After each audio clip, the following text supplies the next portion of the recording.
A mayoral candidate being challenged. The saga surrounding embattled South suburban politician Tiffany Henyard continues. The mayoral candidate will be on the general election ballot despite an attempt to block her candidacy by an ally of current Mayor Tiffany Henyard. With troubled Mayor Tiffany Henyard at the center of what can only be characterized as a soap opera unfolding in real time, from township shutdowns and lawsuits to federal investigations and a litany of media coverage, the political circus in Thornton Township, Dalton, Illinois, has reached dizzying new heights.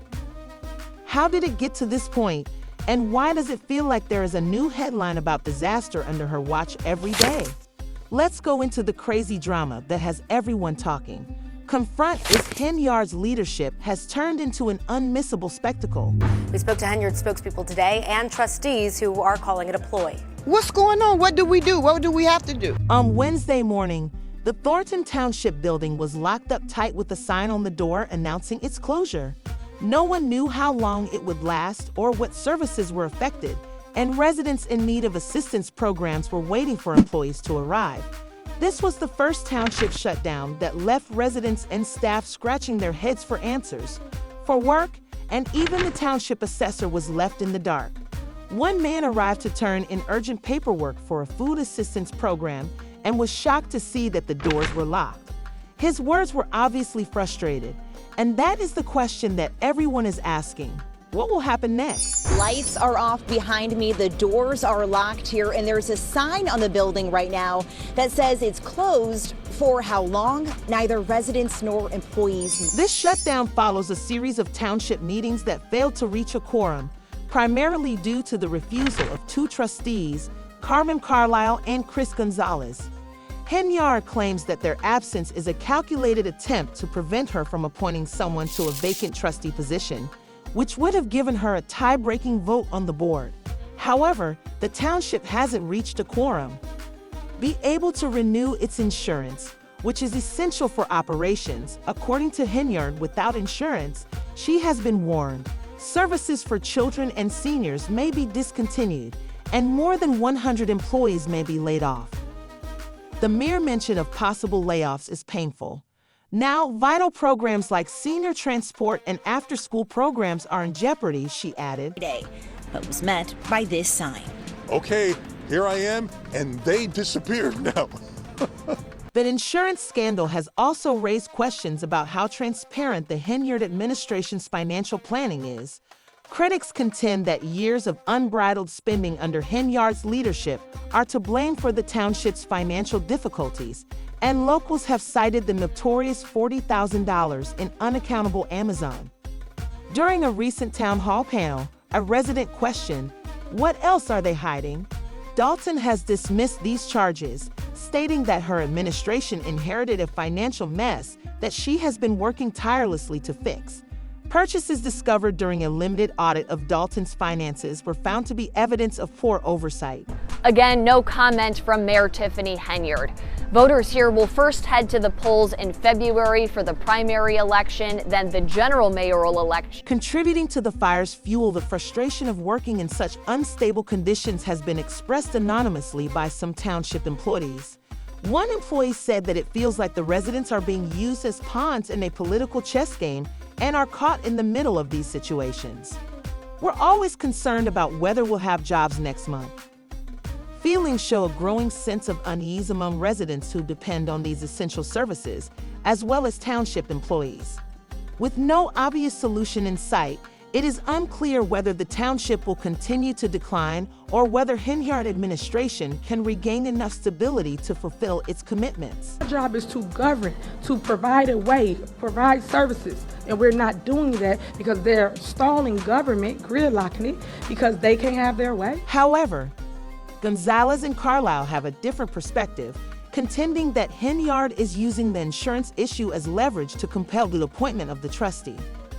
This is a high school tactic, Carlisle remarked, accusing Henyard of playing games with something as vital as insurance. You can't play with these things. In the meanwhile, Gonzalez noted that the township's insurance might have been renewed months ago, implying that the current issue is a contrived one, and that it all stems from the incompetence of this administration. He also mentioned that the board hasn't always been involved in insurance renewals. Tensions are still high despite both trustees' desire for a special meeting on Friday to discuss the backlog of township business, including the insurance issue. Hesitation is that if there's a person in there that will just say yes to everything, I mean, it will set us back. Additionally, Gonzalez and Carl will have alluded to the possibility that Henyard's insistence on linking the reliable appointment to the insurance renewal could be a part of a larger plot to maintain control of the board indefinitely in order to prepare for the next elections. Henyard can contend that her rivals are impeding development while also using the situation to support her political position. The shutdown is only one part of this continuous story. For months, Henyard's leadership has been questioned due to claims of financial poor management and extravagant expenditures. The FBI is allegedly looking into how she handled township funds during her time as both mayor of Dalton and supervisor of Thoron Township, including youth programs receiving funding from state grants. Residents have also voiced concerns about Henyard's cancer charity, which allegedly failed to account for how it spent donations, after WGN investigators released a damning report that detailed over $100,000 in taxpayer-funded travel and entertainment expenses, including a poorly attended concert that cost over $85,000. We need some action. Somebody that's actually going to do their job. How about that?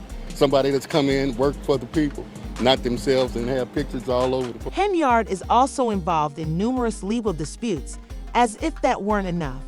After being excluded from the ballot for the township supervisor race next year, she sued the Thoron Township Democrats earlier this month, claiming they were suppressing the vote.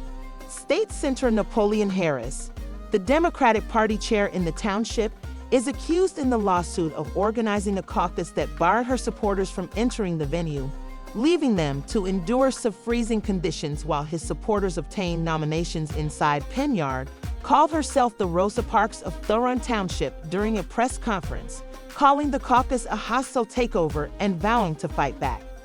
Critics have criticized her claims as being overblown, with Harris's lawyer dismissing the lawsuit as trash and pointing out that caucuses have their own procedures and rules. Manipulation.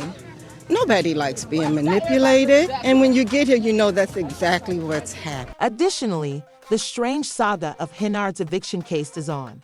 According to court documents, she and her boyfriend, Camel Woods, owe more than $13,000 in overdue rent and late fees for a house in IND Doolin. The landlord claims that they last paid the rent in August and even changed the locks on the property. Stop her from going in. However, Woods is said to still reside there. Henyard left sometime in October, prompting concerns about her financial and personal security. Despite being delayed until January, the matter is still a distraction from her public official responsibilities. We were in Thornton Township today, and that main building was locked. No one was answering the main phone lines, and some services that are offered there are for electric and heating for low-income homes. In the midst of all of this chaos, Henyard's relationship with the media has gotten more hostile.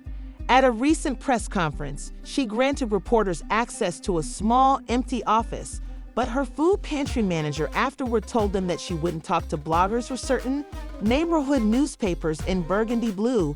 This selective approach to media access has garnered harsh criticism, with many blaming Henyard for stifling free expression and transparency. Representatives from the Harvey World Herald and the Lansing magazine were also forced to leave, as was a YouTuber who was covering the event. Shut down, and that is why the building is closed. Well, we were advised by the attorneys to close the building. The building shouldn't be open. The risk is great. The consequences of these antics have been swift, with locals and pundits lamenting the leadership situation in Dalton and Thornton Township. One commentator on a YouTube video about the most recent events questioned, "How is this woman not in prison by now?" Another person said, "I'm so sick of hearing about her. Can't they just get her out of there? How can she hold the township hostage like this? I thought she was already in jail." These comments reflect a rising sense of frustration among the locals, many of whom believe that the continuous drama is to blame, is a distraction from the actual problems that their community is facing. Henyard, for her part, has remained defiant and announced her re-election bid for mayor of Dothan in a social media post earlier this year. She described her campaign as an opportunity to be the change that the Southland needs, despite critics who claim that her leadership has caused more chaos than change. Senior trustee Jason House, who is running against her for the mayoral seat, has pledged to prioritize ethics reform and restore trust in government if elected. In a statement, he added, "The stakes couldn't be higher as the February primary and April general election draw near." House and Cassandra Hobson are among the challengers. Jordan has presented themselves as reformers prepared to clear the wreckage her administration left behind. Operations Jordan, who defeated one of her Henyard allies in court to get on the ballot, characterized the current situation as one of democracy and hypocrisy. Her lawyer, Pericles Abbasi, agreed, calling the legal challenges against her blatantly hypocritical. Well, she's one of the most recognizable faces that's been on the news lately. I'm talking about the mayor of Dalton, Tiffany Henyard. And all of social media. With township services in jeopardy, employees facing layoffs, and federal investigators circling, residents are left wondering how long this political circus will last. The difficulties ahead are daunting, but the more important question is whether voters will demand accountability at last, or if the chaos will continue. And what does this mean for the future? Let us know if you believe Tiffany Henyard should resign, or if she should be given the opportunity to defend her record. Additionally, how do you think this continuous issue will affect the next elections? Thank you for listening, and we hope to see you in the next one. Keep informed, keep involved, and remember to subscribe for future updates. Please leave your opinions in the comments section below.